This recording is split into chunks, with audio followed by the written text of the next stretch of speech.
দুধ যেমন নষ্ট হয়ে যাবে, ইমানে যতই পরিপূর্ণ ব্যক্তি হন আপনি, নীতিতে পরিপূর্ণ, যদি একটু শিরক প্রবেশ করে ওইটা হলো অশুদ্ধ ইমান, আমলও নষ্ট করবে, ইমানও নষ্ট করবে। আল্লাহ রাব্বুল আলামিন বলছেন সূরা মায়েদা ৫ নম্বর আয়াত, ওয়া মান ইয়াকফুর বিল ঈমান ফাকাদ হাবিতা আমালুহু, যে ব্যক্তি ঈমানের সঙ্গে কুফরি করে ফাকাদ হাবিতা আমালুহু, তার আমল সমূহ নষ্ট হয়ে যাবে। ওয়া হুয়া ফিল আখিরাতি মিনাল খাসিরিন, এই ব্যক্তি পরকালে জাহান্নামীদের অন্তর্ভুক্ত হবে। ঈমানের সাথে কুফরি করে কি করে একজন ব্যক্তি? আপনি কি বুঝেন এটা? ঈমানের সাথে কুফরি বলতে ঈমানের মধ্যে মুনাফিকি প্রবেশ করা, তার আগে ঈমানের মধ্যে শিরক প্রবেশ করা। আল্লাহ বলছেন সূরা আনআম ৮২ নম্বর আয়াত, আল্লাযীনা আমানু ওয়া লাম ইয়ালবিসু ঈমানাহুম বিযুলমিন, যারা ঈমান এনেছে এবং ঈমানের সাথে শিরককে মিশ্রণ করেনি, মিশ্রিত করেনি, শুধু একটি কাজ, শুধু একটি শর্ত করেছেন মহান রব্বুল আলামিন, যে ব্যক্তি ঈমান আনলো আর ঈমানের সাথে শিরকের মিশ্রণ করলো না, উলাইকা লাহুমুল আমনু ওয়া হুম মুহতাদুন, তাদের জন্য এই পৃথিবীতে এবং কাল কিয়ামতের মাঠে সম্পূর্ণ নিরাপত্তা রয়েছে। সুবহান। এই লোকগুলো পৃথিবীতেও বিপদগ্রস্ত হবে না, কিয়ামতের মাঠেও বিপদগ্রস্ত হবে না। এর পরের বাক্যটা হলো ওয়া হুম মুহতাদুন, পৃথিবীতে মূলত তারাই হেদায়েত প্রাপ্ত। কয়টা শর্ত করলেন?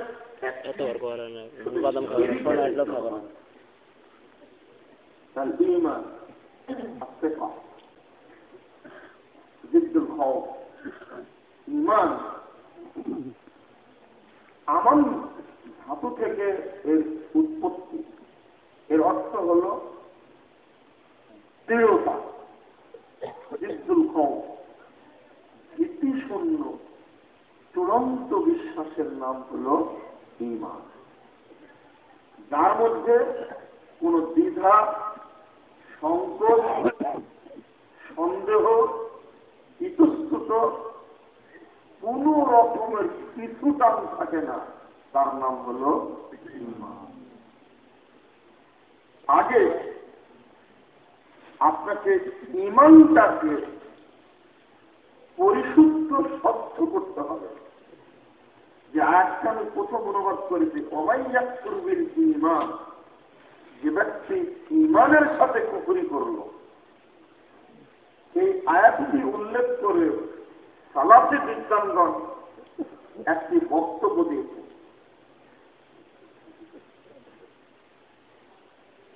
সালাফি বিদ্বানগণ একটি উক্তি করেছেন, উক্তিরা শুনে নিন।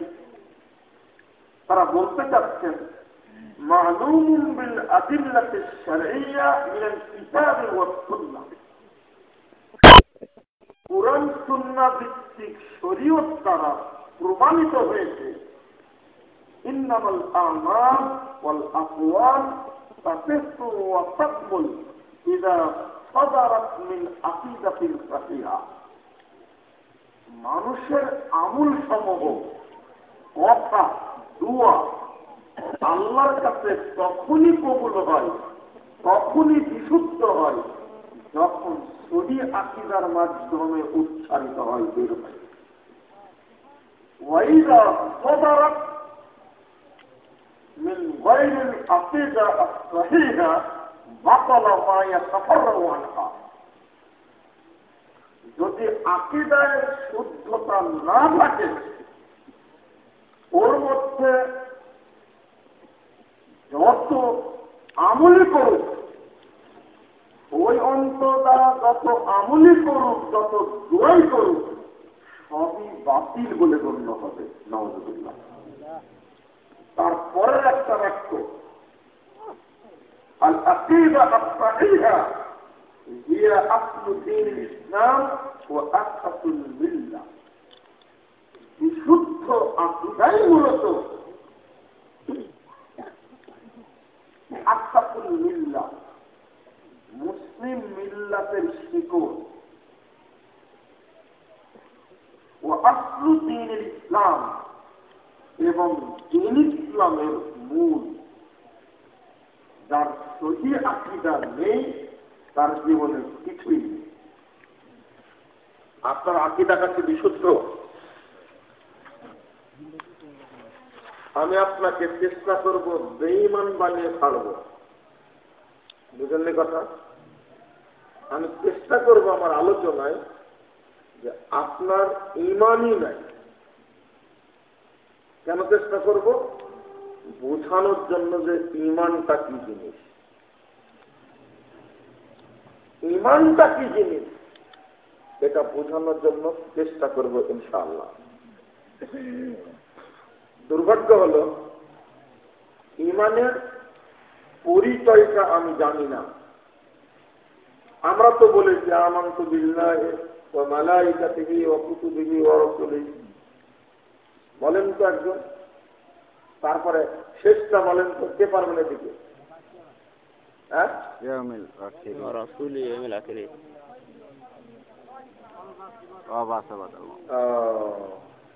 দেখেন ঈমানের রূপনটা বলতে গিয়ে ভুল হয়ে গেল। লাস্টের টুকু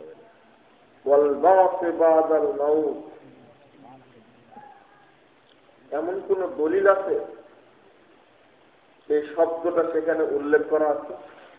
ঈমানের রূপন হলো কয়টা? 6টি। কয়টি? 6টি। মিলিয়ে নেন তো।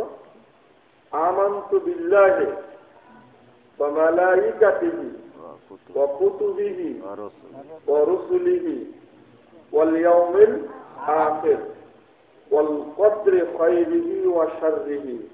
কটা হলো? 6টা। 4 আর 2 6। তারপরে যেটা বলেন ওইটা কয় নম্বর হবে? বললেন মুখে 6টা, আর হিসাবে গুণে পাওয়া যাচ্ছে 7টা। পাগলকে বলছে যে বলতো তোর হাতের আঙ্গুল কয়টা? তো স্যার 5টা। আমাকে গুণে দেখা। গুণ থেকে গুনতে 1 2 3 4, তো 4টা যে হলো, তাই তো জানতাম তো 5টা, গুণে দেখতে এখন 4টা। আবার গুণ, আবার গুণে 1 2 3 4। আসলে কি 4টা? না গুনতে ভুল হলো, একটা আঙ্গুল বাদ দিয়ে গুনছে। আপনারা বললেন 6টা, কিন্তু বলতে গিয়ে বেড়ে গেল কয়টা? 7টা। এটা হচ্ছে বুগদাদি কায়দার ফজিল। করেননি হাত কায়দা, পুরা কায়দা? হ্যাঁ।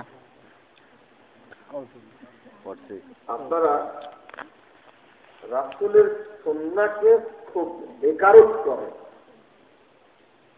খুব অবমূল্যায়ন করে।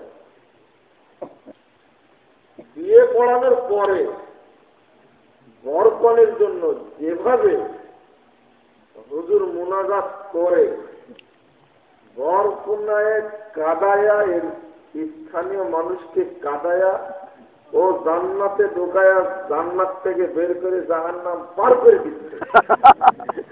কিন্তু যে দোয়াটা পড়ার দরকার ওই দোয়াটা জানেই না। ইমাম সাহেব, আপনার বাঁচার কোনই পথ নাই, আপনার বাঁচার কোনই পথ নাই। আমি কেন কথাটা বলছি? আপনার ভুল আপনি মেনে নিতে চান না, আপনার ভুল আপনি মেনে নিতে চান না। এই লোকটিকে জিজ্ঞেস করেন বাথরুমে যাওয়ার দোয়া জানো, জানেন না? আপনারা জানেন, কিন্তু আমার সাথে বলবেন, বলেন তো মসজিদের ঢোকার দোয়া কি? খাওয়ার পরে কি দোয়া পড়েন? আলহামদুলিল্লাহ। ঘুমাতে যাওয়ার পরে কি দোয়া পড়েন?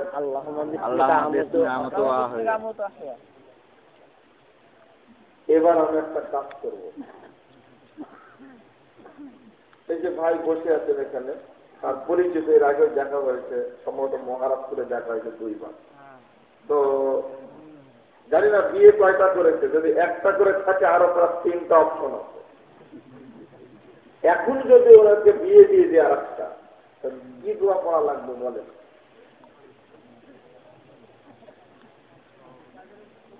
এতগুলো লোকের মধ্যে একজনকে পাওয়া গেছে, এই লোকটা মনে হয় জানে যে কখন আমাকে ধরবে, এই জন্য মুখস্থ করেছে। ইমাম সাহেব, আপনাকে বললাম এই বিয়ের পরে দড়ি পাকানো অভ্যাস চালু থাকার কারণে বিয়ের বরকনের জন্য দোয়া মুখস্থ মানুষ করেনি। ঠিক ঠিক। 6 বছরে আমার কাছে প্রমাণিত হয়েছে, 6 বছরে খুব দোয়া করলেন।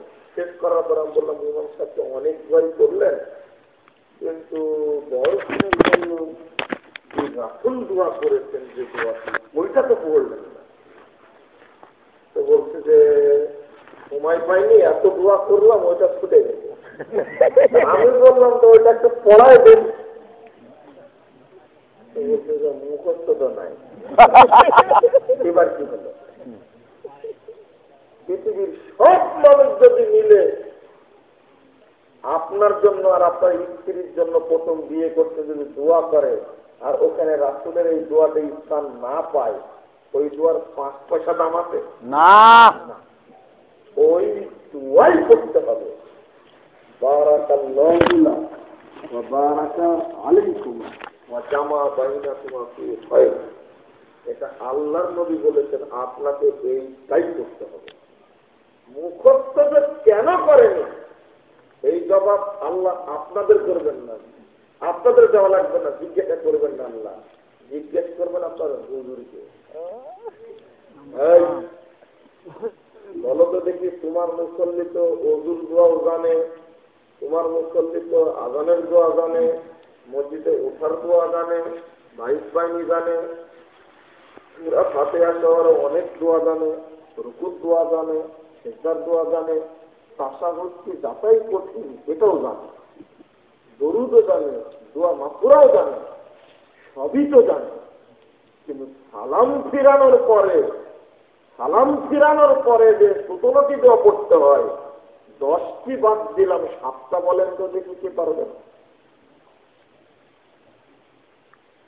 ইমাম সাহেব আবারও সাবধান হন আপনি। এতগুলো দোয়াও জানে, এটা জানে না কেন? ছোট ছোট দোয়া না, সালাম ফিরানোর পরে দোয়া কাটা, ছোট ছোট দোয়া জানে না কেন? ইমাম সাহেব আছে, বহু ইমাম আছে। আপনাকে ভাবার জন্য আমি একটু সময় দিলাম, তবে খুব তাড়াতাড়ি সমাধান করতে হবে। মরে গেলে এই সমাধানের কোনো পথ থাকবে না। 10,000 টাকা দান করলে যে আল্লাহু আকবার বলে নারায়ে তাকবীর দিতে হবে, কোথায় পেলেন আপনি? এক নেকিও হয়নি, এক নেকিও হয়নি না। আপনি ঠিক বলছেন কেন? আপনার মুখ থেকে শুনেছি যে বললেও ঠিক থাকবে, কিয়ামত পর্যন্ত এইভাবেই থাকবে। দোয়া করতে হবে, বারাকাল্লাহু ফি আহলিকা ওয়া মালিক, আল্লাহ তোমার মালে এবং পরিবারে বরকত দান করো। এটা নবীর শিখানো দোয়া। আল্লাহুম্মা সাল্লি আলাইহি, আল্লাহুম্মা বারিক আলাইহি। মারহাবা বলবেন বাচ্চা ছেলেটাকে, মারহাবা, মাশাআল্লাহ, কেমন আছো? মাথায় হাত দিয়ে দোয়া করে দিবেন। যখন আপনার সাথে দেখা হবে 10টা নামাজ ছাত্র, তখন টিচার গেছে, প্রিন্সিপাল সাহেব গেছে, মারহাবা, আপনি কোথা থেকে আসলেন? আসেন, বসেন। তার জন্য উত্তম খাবারের ব্যবস্থা করবেন। এখানে চলবে মারহাবা। আল্লাহুম্মা সাল্লি আলাইহি, আল্লাহুম্মা বারিক আলাইহি, আমি আপনাকে অনুরোধ করছি, একটি সুন্নাত হলে আপনি আঁকড়ে ধরে থাকেন, একটি সুন্নাত হলেও আঁকড়ে ধরে থাকেন। গত পরশুদিন এক প্রোগ্রামে আমি যখনই বললাম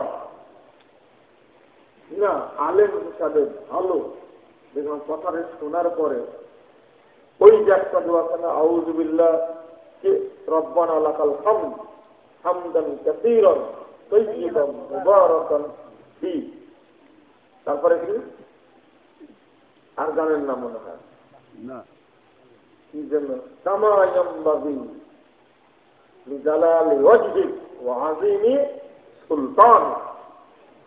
আমি বললাম যে আপনার কণ্ঠটা খুব সুন্দর, কিন্তু দোয়াটা বলা যাবে না, কারণ এই দোয়ার হাদিসটা ঠিক নয়। বললাম যে ঠিক আছে আলহামদুলিল্লাহ, বাদ দিয়ে দিলাম, জীবনে আর বলবো না ইনশাআল্লাহ। এই দেখেন, এটা হলো ঈমান। আমি বললাম সুবহানাল্লাহ আলহামদুলিল্লাহ, তো এইভাবে বললে হবে না। সুবহানাল্লাহ আলহামদুলিল্লাহ, তারপরে মানে পরীক্ষা করে নিলাম, আপনারাও জানেন।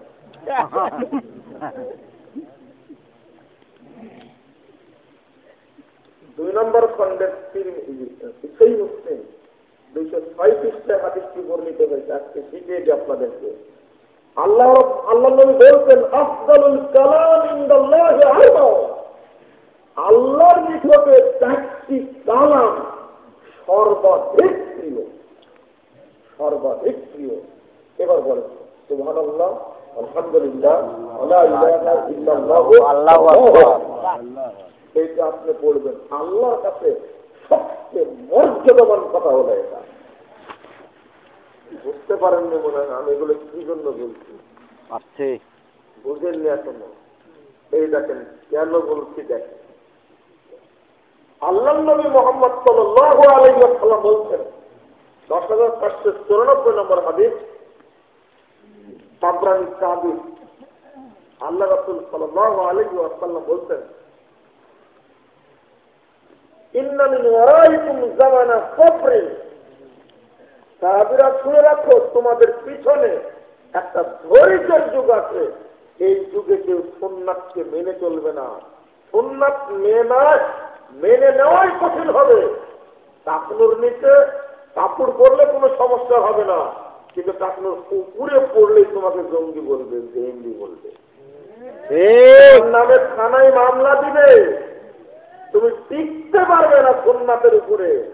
লিল মুতামাসসিকি ফীহি, এই যুগে যে ব্যক্তি আমার সুন্নাতকে শক্ত করে ধরে থাকবে, ফালাহু আজরু 50 শাহীদান, ওই ব্যক্তির জন্য 50 জন শহীদের মর্যাদা রয়েছে। ওমর রাদিয়াল্লাহু আনহু পাশেই ছিলেন। ওমর রাদিয়াল্লাহু বলতেন আল্লাহ রাসূল আমিন না মিনহুম, এই 50 জন শহীদ কি তাদের যুগের শহীদ না আমাদের যুগের শহীদ? বদর উহুদ খন্দকে যারা শহীদ হয়েছে এই শহীদ না তাদের যুগের শহীদ? আল্লাহর নবী ধমক দিয়ে বলছেন লা বাল্লিকুম, আরে ওমর না না, তোমাদের যুগে শহীদ হওয়া 50 জন শহীদের মর্যাদা হবে। যেটা শুনতে পেলেন সুন্নাত, মরা পর্যন্ত এই সুন্নাতকে শক্ত করে ধরে থাকবেন। বলেন ইনশাআল্লাহ। সুন্নাত ত্যাগ করবো না। সুন্নাত ত্যাগ করবো মানে সুন্নাত ত্যাগ করার কোন সুযোগ আছে না। এক রফুল আযানের কথা বাস্তবায়ন করার জন্য আহলে হাদিস সিফা সালার সৈয়দ মাকদুম হুসাইন উর্ফে মরহুম হুসাইন দিল্লির জামে মসজিদে সালাত করতে গিয়ে রফুল আযান করেছিলেন। তার বন্ধু বলেছিলেন যে আজকে রফুল আযান করতে হবে না, তুমি রফুল আযান করলেই তোমাকে গ্রেফতার করা হবে। তিনি জাতমিন কণ্ঠে উত্তর দিয়েছিলেন, বন্ধু শুনে রাখো, রফুল আযান করে যদি ফাঁসি হয়ে যায় রাসূলের সামনে গিয়ে সুপারিশ পাবো, কিন্তু ভয়ে রফুল আযান না করে যদি মৃত্যুবরণ করি মুনাফেক হয়ে নবীর সামনে উপস্থিত হতে পারবো না। সকলে করে ফেললেন, ধরে ফেললো ইংরেজরা, ফাঁসির কাছে ঝুলালো। মৃত্যুর ফয়সালা আসমানে হয় বলে একবার, দুইবার, তিনবার ঝোলানোর পরেও তাকে ফাঁসি দিতে পারেনি। আপনি কয়টা সুন্নাতের হিসাব দেখবেন? আপনার মনটা মরে গেল কেন এখন? রাসূলের সুন্নাত থেকে মহব্বত উঠে গেল কি করে? চেহারাটা খুব সুন্দর দেখছে, টকটকে চেহারা, কিন্তু সকালে একবার দাঁড়ি চাপে, বিকালে একবার চাপে। ওর ঈমান আছে? দেখতে কি সুন্দর টকটকে চেহারা, টাকলুর নিচে প্যান্ট ঝোলায় ফেঁকড়া পরে কি করে? লজ্জা থাকলে কি এই মাহফিলে আছে? আমার তো বুঝে আছে না। ঠিক বলছেন মানে বর্তমানে শুনছেন 30 বছর যাব, আপনার বয়স হবে 55 বছর, আপনার ঈমানই নাই। এই হাদিসটা কিছু বিশ্বাস করেন? ঠিক। এই তো এতক্ষণ যেটা বলছিলাম, আপনার ঈমানই নাই। ঠিক। ঈমান থাকলে অবশ্যই কার্যকরী হতো। বিশ্বাস করেন না আপনি? ঈমান আছে মানে না, ঈমান আপনার নাই। আল্লাহর নবী মুহাম্মদ সাল্লাল্লাহু আলাইহি ওয়াসাল্লাম সুন্নাত যে দিয়ে গেলেন, আপনাকে যে ধরতে হবে, আঁকড়ে ধরতে হবে শক্ত করে, এইটা ভুলে গেলেন কি করে? কাজী মরজুম হোসাইনের অহংকারের মতো সাইকুল কুল সিলকুল মিয়া নাজির হোসেন দেহলভি, উপমহাদেশে শ্রেষ্ঠ মহাদেশের নাম হল নাজির হোসেন দেহলভি। তিনি মক্কায় গেছেন বেদাতি রাখলা, মিনা প্রান্তরে 3 দিন অবস্থান করতে হয়, 2 দিন বক্তব্য রেখেছেন। তৃতীয় দিন তাকে মারবে, হত্যা করবে, বেদাতিরা সিদ্ধান্ত নিয়েছে। তখন তার পাশের লোক বলছে, সৈয়দ আজকে বক্তব্য রাখতে হবে না, তোমাকে নিষেধ করছি। কেন বক্তব্য রাখবো না? কেন বক্তব্য রাখবো না? যে তোমার বিরুদ্ধে ষড়যন্ত্র চলছে, এখানেই মেরে ফেলে দেওয়া হবে। তখন সিংহের বাচ্চার মতন একবার হুঙ্কার ছেড়ে বলছে, বন্ধু শুনে রেখো, ইসি হারাম में इमाम नसाई भी शहीद हुए, जहां मेरा कत्ल के लिए मंसूरा हो रहे हैं, मैं अपने कत्ल के लिए आमादा हूं, बस इसका फिक्स बात ना होंगे। মনে রেখো, এই হারামেই বিশ্ববিখ্যাত ইমাম নাসাইকে হত্যা করা হয়েছে, যেখানে আমাকে শিরিক বিদআতের বিরুদ্ধে কথা বলার কারণে, আমাকে যেখানে সুন্নাতের পক্ষে, তাওহীদের পক্ষে কথা বলার কারণে আমাকে হত্যার ষড়যন্ত্র করছে। আমি শহীদ হওয়ার জন্য প্রস্তুত রয়েছি, কিন্তু তাওহীদের দাওয়াত বন্ধ হবে না। আপনার অন্তর থেকে তো মানে ইমানের একটা স্টেপ, এটা তো বের হওয়ার প্রশ্নই আসে না। আপনার অন্তরটা একেবারে মরেই গেছে একেবারে। আমার প্রথম দাবি ইমানই নাই। আমার দ্বিতীয় দাবি ইমান আছে কিন্তু পাওয়ার নেই। কথা মনে থাকবে? থাকবে। প্রথম দাবি কি? ইমানই নাই। ইমানই নাই। একটা হাদিস মনোযোগ দিয়ে শুনুন তো। একটা পরীক্ষায় ফেলে দিলাম আপনাদের কাছে, এবার মনোযোগ দিন। 1521 নম্বর হাদিস ইবনে মাজাহ, 1521 নম্বর হাদিস ইবনে মাজাহ। আল্লাহ নবীর কাছে এসে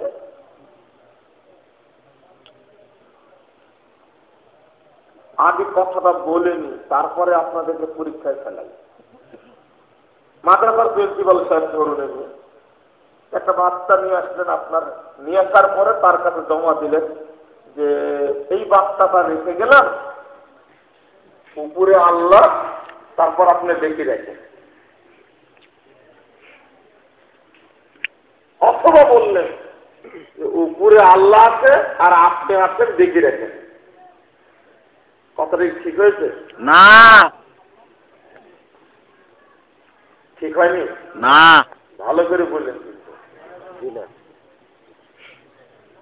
এবার শোনেন, এই যুবক ভাইয়েরা, আপনারা যারা আছেন শিক্ষিত মানুষ, আমার কথাটা ধরে রাখবেন। আরে ভাই, বক্তব্য তো শুনবেন একটু পরে, এই কথাটা ধরে রাখবেন। একজন পাদ্রী এসে বলছেন আল্লাহ নবীকে, আনতুম তুশরিকুনা বিল্লাহ, এই মোহাম্মদ কি ব্যাপার, তোমরা যে আল্লাহর সঙ্গে শিরিক করো। দেখেন পাদ্রীর সাহস কত, বলছে কাকে বলেন তো?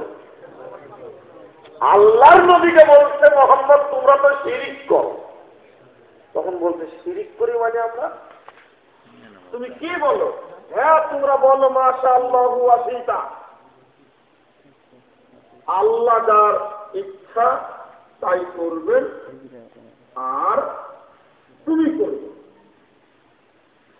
তখন আল্লাহর নবী মুহাম্মদ সাল্লাল্লাহু আলাইহি সাল্লাম বুঝতে পেরেছেন এই পাদ্রী এমন তেমন পাদ্রী না, রাসূল তো বিপাকে পড়ে গেছেন। এই কথা তো বলি মাশাআল্লাহু ওয়া শিতা,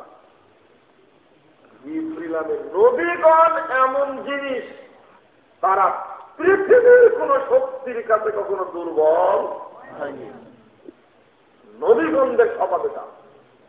নবীগণের স্বভাব হলো এই, তারা কোনদিন মানুষের কাছে পরাজয় বরণ করবে না, কোনদিন না। কানে কানে বলে দিয়েছে জিবরিল আমিন এসে, পদে তো পড়েছ, বলো এবার, এই দেখেন শিখা দিচ্ছেন।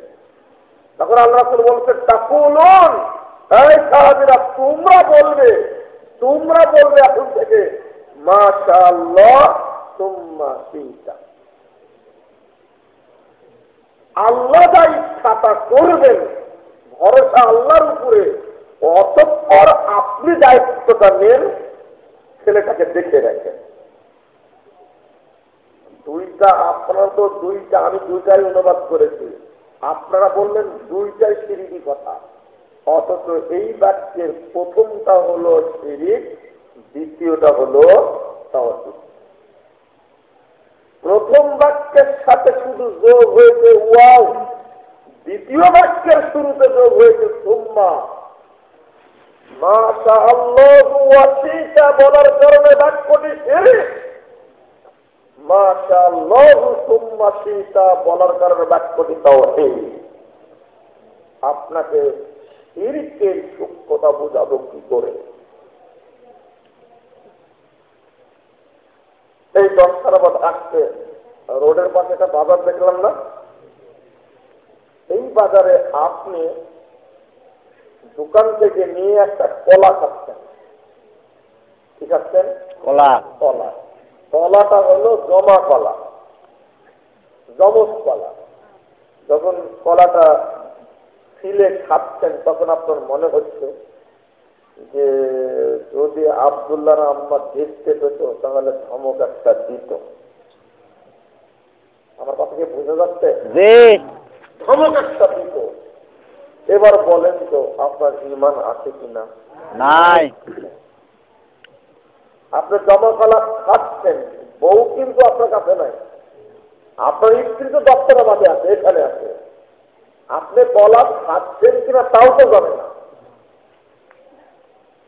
খাওয়ার সময় মনে হচ্ছে, তাও কারো কাছে প্রকাশ করছেন না, খেতে খেতে মনে হচ্ছে জমা কলাটা খাচ্ছে। যদি আব্দুল্লাহর মা দেখতে পেত মনে হয় একটা ধমক দিত।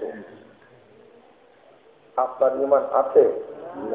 কেন বলেন তো কেন? আব্দুল্লাহর মা জমা কলা খেলে বাচ্চা দিতে হবে। এত কিছু দোয়া দরুদ, মানে এমন কোন জিনিস বাদ নাই ও খায়নি। হালাল হারাম গোবর গু যা আছে সব খাইছে সন্তান জন্ম নেওয়ার জন্য। ভাগটা কিন্তু উল্টা হচ্ছে, দেখবেন একটু উল্টা হিসাব। এবার আপনার বাড়িতে খাচ্ছেন কলাটা, জমা কলা, ঠিক ওই মুহূর্তে আপনার ওয়াইফ দেখতে পেয়েছে। তখন বলছে কি জানো, কলাটা তোমার খাওয়ার কি দরকার ছিল? ওর দাদাকে দিলেই তো হতো। যত জমা কলা খাবে দাদা আর দাদি, নানি আর নানা। কেন বলেন তো দেখি? হবে না, এদের বাচ্চা কাচ্চা হওয়ার লাইন বন্ধ হয়ে গেছে। যত জমজ কলা খাবে বুড়ার বুড়ি, দাদা দাদি। বলেন এবার আপনার স্ত্রীর ইমান আছে কিনা? নাই, ইমান নাই। এ দেখেন, আমি বলেছিলাম আপনাদেরকে বেঈমান বানাই ছাড়বো।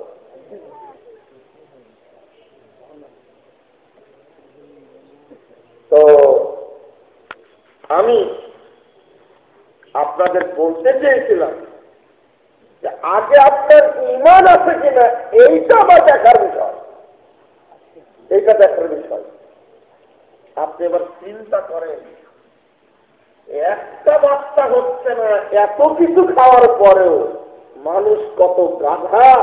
ওর আকীদায় আছে জমা কলা খেলে যমজ সন্তান হবে। তো ভালোই তো, যার সন্তান হয় না, পৃথিবীর যত জমজ কলা আছে ওই কলার মধ্যে ডুবাই রাখা উচিত। কতই কি খাচ্ছে, জমা কলা খেলে হয় না। রাজশাহী বিশ্ববিদ্যালয়ে এক বুড়ি ভিক্ষা করছে, একেবারে বুড়ি বললেও কেমন হচ্ছে, একেবারে নানির মতো চেহারা, দাদির মতো চেহারা। আপনার নানি দাদি আছে না?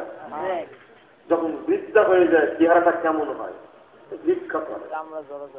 আমি একদিন হল থেকে নেমে বেরিয়ে আসছি, সামনে পড়েছে এই বুড়ি।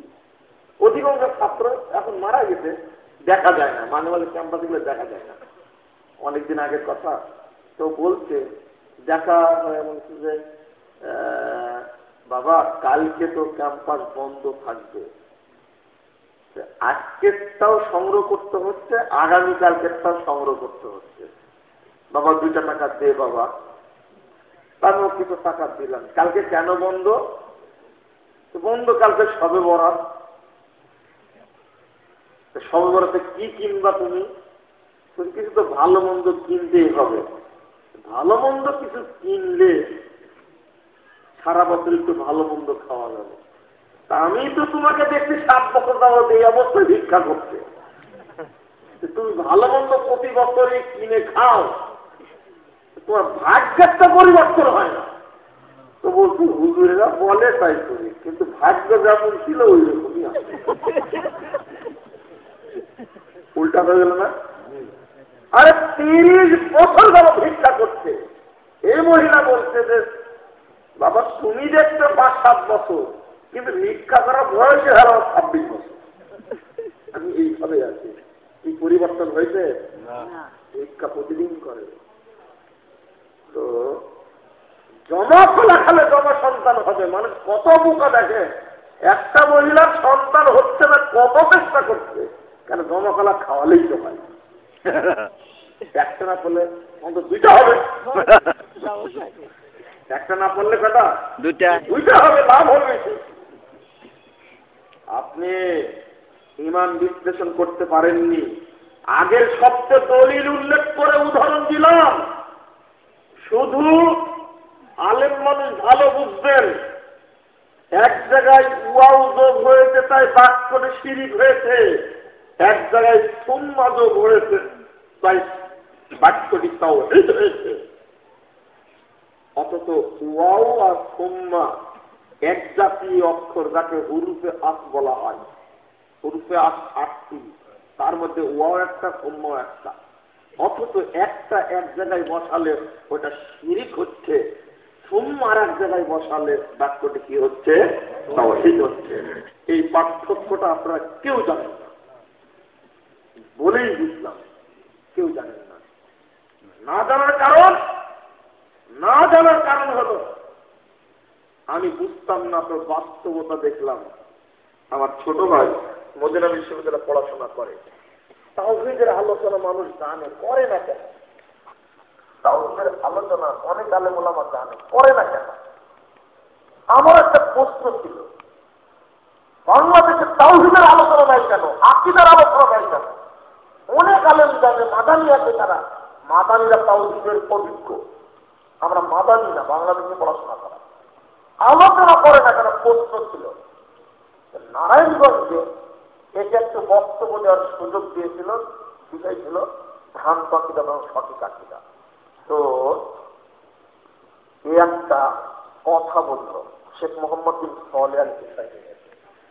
আপনার কার বর্তমান ও হাদিস বিভাগে পড়ে, হাদিস বিভাগের টিচার একজন প্রফেসরের কথা বলছেন যে দেখো, হালাল হারামের ওয়াজ করো, বহু মানুষ শুনবে। তুমি ইতিহাসের উপরে কথা বলো, লাখো মানুষ শুনবে। তুমি যদি কথা বলো জান্নাতের উপরে, জাহান্নামের উপরে, লাখো মানুষ শুনবে। কিন্তু আকীদার আলোচনা যখন করবে তখন লোক পাওয়া যাবে না। আমি শুয়ে শুয়ে তার বক্তব্যটা শুনছি, আমার অন্তরের সাথে মিলে যাচ্ছে তার কথাটা। তার মধ্যে একজন শেখ মোহাম্মদ বিন সালেহ আল হুসাইনি, বিশ্ববিখ্যাত 800 বছর পরে 3 জন বিদ্যানের পৃথিবীটা আবির্ভাব। তার মধ্যে একজন আলবানি, একজন শেখ বিন বাজ, একজন শেখ হুসাইনি। তো হুসাইমিন রাহিমাহুল্লাহ তার বইয়ের মধ্যে লিখছেন, তাওহীদের আলোচনা করতে গিয়ে লিখছেন যে আমি তাওহীদের আলোচনা করার জন্য বের হলাম। একটা মসজিদে গিয়ে আসর পরে ঘোষণা দিলাম যে আপনারা একটু বসে পড়বেন, আমি তাওহীদের একটু আলোচনা করব। আলোচনা শুরু করলেন, করতে করতে করতে একজন গেল, 2 জন গেল, 3 জন গেল। আলোচনা করছেন, মাঝখানে থেকে যিনি একজন ছিলেন তিনি উঠে গেলেন। তখন তিনি বলছেন, আমি মুয়াজ্জিনকে ডাকলাম, মুয়াজ্জিন তুমি আসো। ও তো মসজিদে তালা দিবে এই জন্য দাঁড়ায় আছে, বুঝেননি? হ্যাঁ, আপনারা আসেন না, কথাটার মধ্যে গুরুত্ব আছে। ঠিক। তো মুয়াজ্জিনকে ডেকে বলছে, আমি তাওহীদের 2টা কথা বলছি, তুমি শোনো। বলে শেখ হুসাইমিনের প্রথম তাওহীদের বক্তব্য শোনানো একজন ব্যক্তিকে, তাও সে মসজিদের মুয়াজ্জিন। একজন দ্বারা তাওহীদের আলোচনা শুরু হয়েছিল সৌদি আরবে। আল্লাহু আকবার। এখন সৌদি আরবে যেখানে আলোচনা হয় সেখানেই তাওহীদের আলোচনা। আমরা তো শুরু করতে পারি, আমরা তো শুরু করতে পারি, তাওহীদ বুঝিনি। এই জন্য আলোচনা করার পরে আপনার হৃদয়ে যদি 2টা বাক্যের পার্থক্য না থাকে, আল্লাহ যা ইচ্ছাটা করেন আর আপনি করবেন, বাক্যটা শিরকি বাক্য। আল্লাহ যা ইচ্ছাটা করবেন, অতঃপর আপনি করবেন, বাক্যটি তাওহীদি বাক্য। এই পার্থক্য জানা না থাকলে বুঝতে হবে আপনার অন্তর পরিষ্কার নয়। আমি এটা বুঝাতে চাইলাম। দেখি আপনার ঈমান কেমন। আগামীকাল 10টা নাগাদ বাজারে আমি যাব। আপনি হলেন কাপড়ের দোকানদার, ঠিক যখন দোকান খুলছেন তখন আমি উপস্থিত হব। উপস্থিত হয়ে বলবো যে সকালবেলা তো আত্মীয় এসেছে, আমার কিছু কাপড় লাগবে, আপনি কাপড়টা দেন, আমি 12টার দিকে টাকা দেব।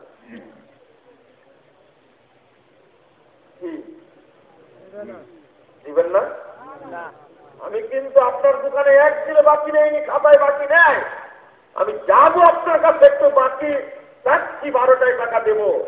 আপনি বলুন তো আপনি দিতে চাইবেন কিনা? দিতে পাবি না, সাইট নষ্ট হবে। দিবেন না আপনি? আপনি দিবেন না, বউনি করা হয়নি। আপনি একটু দেরি করবেন, এই কোটটা এটা ওটা করছেন, আর আশার ভিতরে একটা কি ইতিমধ্যেই কেউ চলে একটা নগদ নেওয়ার জন্য আপনি দেরি করছেন।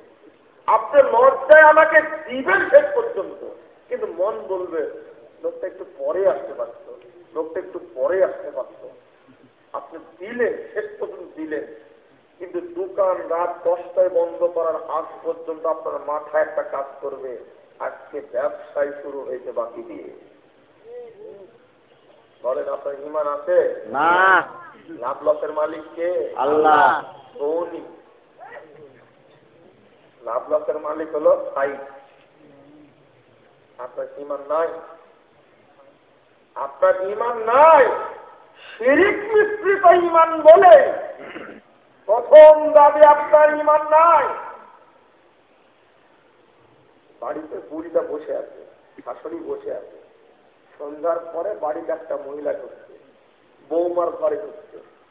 তো মহিলা দেখতে দেখতে এই ঘর থেকে দেখতে কি করে, একটু পরে দেখলো যে এইভাবে পোতা বুঝেন না, রাজশাহীর মধ্যে তো বোঝার কথা। তো মহিলাটা এবার কাপড়ের মধ্যে কিছু নিয়ে বেরিয়ে চলে গেল। তখন ডাকছে শাশুড়ি, বোমা এদিকে আসো তো, শুনো তো। আসলো, কে ঢুকছিল বাড়িতে? একটা মহিলা হয়েছে, ওই মহিলাটা আসছিল। বাড়িতে না কোনো খাবার নাই, কিছুই নেই বাড়িতে। কয়েকটা বাচ্চা কাছে কি রান্না করবে? তো আমার কাছে বললো যে কিছু চাউল দেন আসবে, আমি অন্তত খিচুড়ি রান্না করে তাদেরকে খাওয়াতে পারবো। তা আমি ওকে 1 কেজি চাউল দিলাম। তখন এই বৃদ্ধা বুড়ি বলছে যে তুমি আমার বাড়ি থেকে লক্ষ্মীকে বের করে দিয়েছো, একা আসুক আগে, তারপরে তোমার বিচার হবে।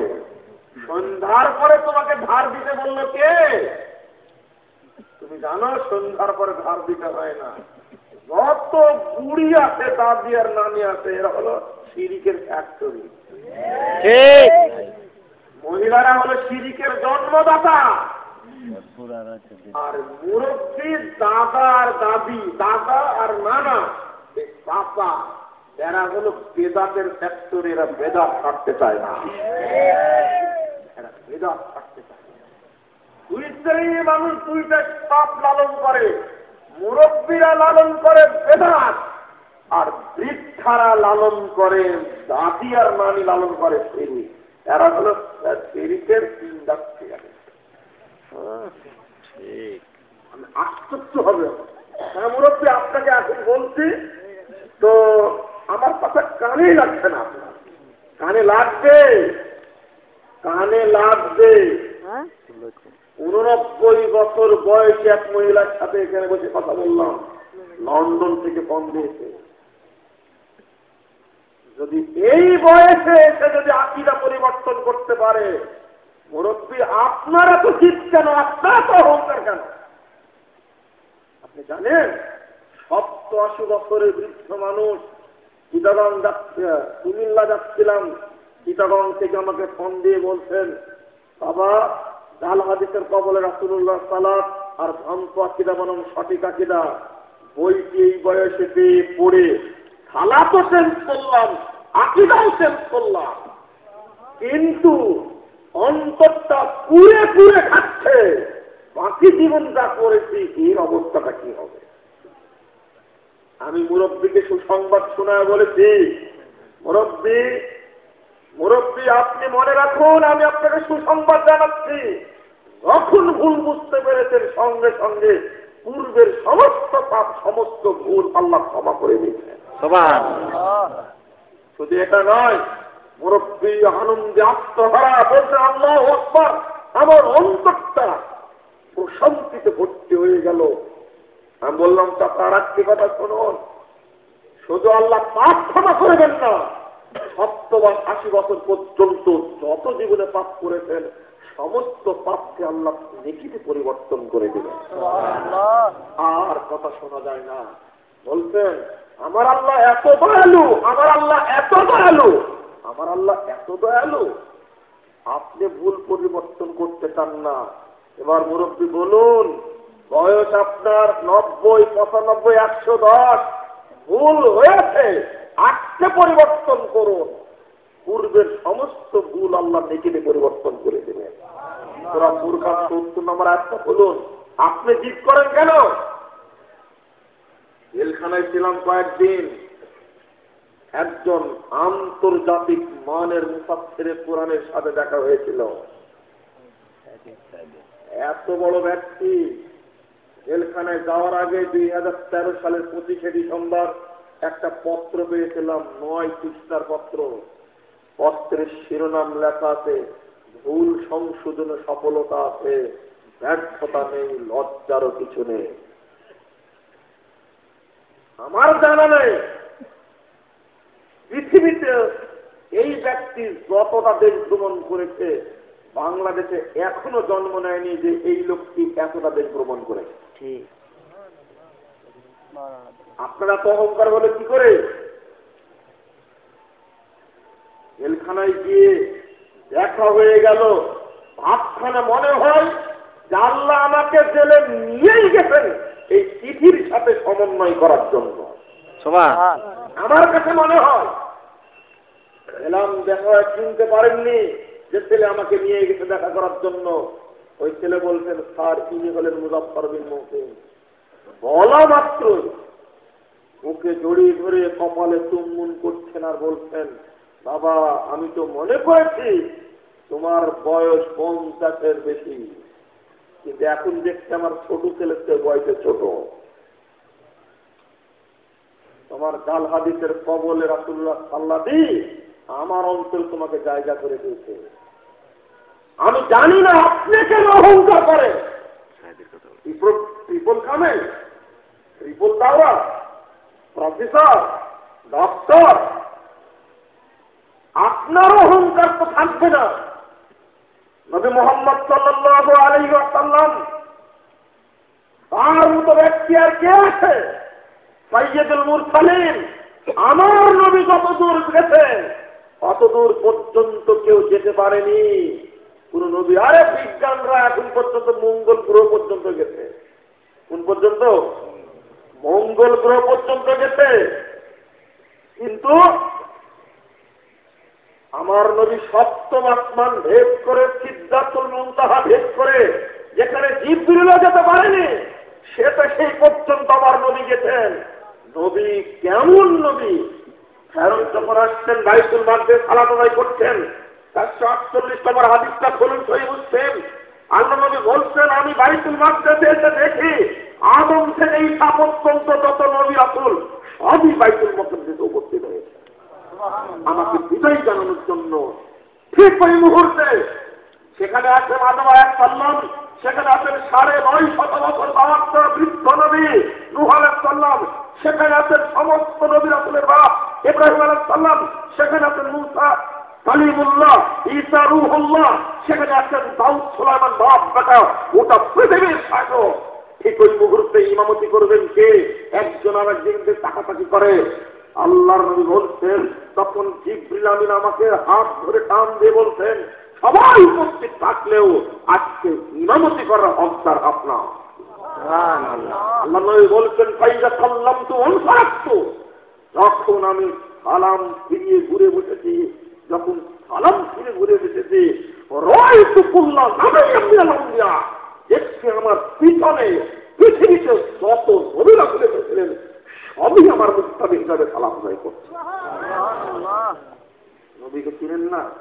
এই নবী সহিহ বুখারী 69 পৃষ্ঠার হাদিস, একদিন জোহরের সালাত পড়ে 2 রাকাত পড়ে সালাম ফিরে গিয়েছে। তো বলছেন যে সব ভয়ে মসজিদ থেকে বেরিয়ে গেছে। একজন ফুটকাটা সাহাবীর নাম হলো খেরবা, জুলিয়াটাইন বলা, লম্বা হাত। বলছেন, আল্লাহ নবী আনাসিতাম কসরাতিস সালাত, ভুল করলেন না সালাত কম হলো, ভুল করলেন না সালাত কম হলো। তখন আল্লাহ নবী বলছেন, লামান সাওয়ালাম তাকসুর, ওই ভুলও করিনি সালাত কমও হয়নি, নেন এবার। ভুলও করিনি সালাত কমও হয়নি। তখন খেরবাদ বলছেন, কদনাসিতা, তাহলে আপনি ভুল করেছেন। তখন সাহাবীদেরকে জিজ্ঞেস করলেন, দেখো তো খেরবাদ কি বলে, খেরবাদ কি বলে দেখো তো। সাহাবীরা বললেন, জি ঠিকই বলেছেন, সালাত আজকে 2 রাকাত হয়েছে। আল্লাহর নবী এত বড় মানুষ, গায়েব জানতেন না, গায়েব জানলে এটা মানুষকে জিজ্ঞেস করতেন না। আল্লাহর নবী গায়েব জানতেন না, পীর ফকিরেরা বানিয়েছে যে আল্লাহর নবী গায়েব জানতে। নাউযুবিল্লাহ। আল্লাহর নবীর আরো 2 রাকাত পড়ে শুরু সেজদা দিয়ে ভুল স্বীকার করে বলতেন, সাহাবীরা ইযা নাসিতু ফাযকুরুনি, যদি আমি ভুল করি তাহলে তোমরা আমাকে স্মরণ করিয়ে দিও। ও হুজুর, যোগ্যতা থেকে মোহাম্মদী পড়া, 56 বছর ইমামতি করেন, আপনার নাকি ভুল হয় না? আপনার নাকি ভুল হয় না। কে বলেছে ভুল হয় না আপনার? আল্লাহর নবীর যদি ভুল হয়ে থাকে, পৃথিবীর এমন কোন ব্যক্তি তার ভুল হবে না? হবে। ভুল হয়ে গেছে, শেষ করে নেই, কথা শেষ। কেন গোলামি করবেন? রমাদান মাসে মৃত্যু ব্যক্তির নামে কোরআন পড়ে খেয়ে ব্যবসা করে থাকে, এটা আজ থেকে হারাম মনে করুন। কোন আলেম সমাজে বেদাত শিখতে পারে না। মুসলিম কালো পৃথিবীর কোন বিজ্ঞান ফতোয়া দিয়েছে এটা? মরা খাওয়ার পরে ছয়টা খাওয়ান কেন? পৃথিবীর কোন বিজ্ঞান ফতোয়া দিয়েছেন এটা? মরা খাওয়া বুঝেন না? বুঝেন না এখনো? ছয়টা বুঝেন তো? 40টা বুঝেন, তাই না? 40টা বুঝেন। কোনখানে আরাম। আমি আপনাদের বলছি, একটু ঠান্ডা হন, একটু আত্মসমালোচনা করুন। গোড়ামি করলেই খবর রয়েছে। বললাম যখন, তখন মুরব্বী বলছেন যে 87 বছর বয়স হয়ে গেছে, এখন আর চেঞ্জ করে কি করব, এর কপালে হেদায়েত নসিব আছে না, এর নসিবে হেদায়েত আছে না, এই মুরব্বীর খবর আছে। চলুন আসল জায়গায় যাই।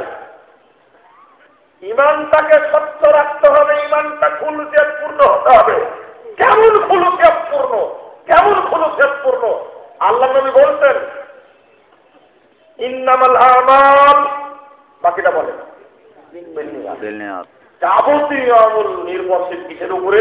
নিয়তের। এবার আপনাকে বলি, এই হাদিসটা তো জানেন, কিন্তু নিয়তটা ঠিক না করেই যে আপনি শুধু আমলই করে যাচ্ছেন, শুধু আমলই করে যাচ্ছেন, আপনার অবস্থাটা কি হবে?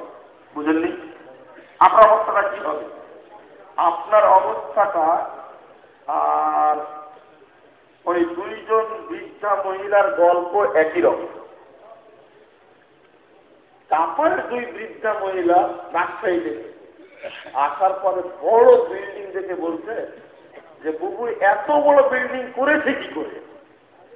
তখন আর এক বৃদ্ধা মহিলা উত্তর দিচ্ছে, এটা আগে মাটিতে শুয়ায়া করে নিয়েছে, নেওয়ার পরে সবাইকে দাওয়াত দিতে, দাওয়াত খাওয়ানোর পরে সবাই মিলে বিল্ডিংটা খাড়া করে দিয়েছে। হাসলেন আপনি? পাবনায় যাননি কোনোদিন? পাবনায় গিয়ে দেখছি একটা পাগলাকে বলছে যে পাতিলটা ভর্তি করো, পাতিলটা কি করো? ভর্তি করো। তো পাতিলের তলাটা ফুটা, তো পানি নিয়ে আসছে, ভর্তি করছে। ওই নিয়ে আসতে পাতিলের পানি শেষ হয়ে যাচ্ছে, আবার নিয়ে আসছে। ওই এখন ক্লান্ত হয়ে গেছে। ও ডাক্তার পরীক্ষা করছে যে ওর মাথায় ধরে কিনা যে ছিদ্র করা আছে। বুঝেননি কথা? তো ক্লান্ত হয়ে গেছে যখন, তখন ডাক্তার সাহেবকে বলছে, স্যার পাতিলটা এতই বড় ভর্তি করা যাচ্ছে না, ওর সাথে আমার সাথে আর একজনকে দেন, তাহলে তাড়াতাড়ি ভর্তি করে দিন। আজকের আলোচনা এটাই যে আপনার তাওহীদের তলাটা ছিদ্র করা কিনা আপনি বুঝতে পারেন কিনা, এই জন্য এই আলোচনা। ওই বিল্ডিংটা এইভাবে খাড়া করা হয়েছে না আগে ভিত দেয়া তৈরি করা হয়েছে, এইটার পরিচয় জানার জন্যই আলোচনা। কথা বোঝাতে পেরেছি? ঠিক। আপনি হাসলেন কেন? আপনি তো কামেল পাস। আপনি হাসলেন কেন? আপনি তো মাস্টার পাস।